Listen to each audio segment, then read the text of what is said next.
నాకు 4వ ఏట నుండే నాకు పూర్వజన్మ యొక్క జ్ఞాపకం ఉన్నది.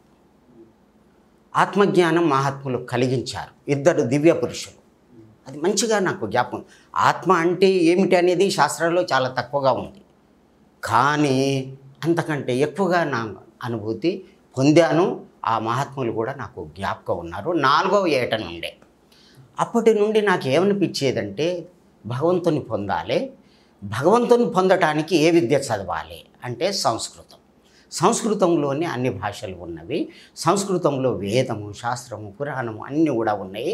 సంస్కృతం చదువుకోవాలి, పాండిత్యం ఉంటేనే భగవంతుని గురించి ధ్యానం, యోగం ఇవన్నీ చెయ్యొచ్చు అనేటటువంటి భావన నాకు కలిగింది. అట్లాగే నేను తెలుగులో కానీ సంస్కృతంలో కానీ అభ్యాసం చేసి ఇదే లక్ష్యంతో చేస్తున్నాను కాలేజీ.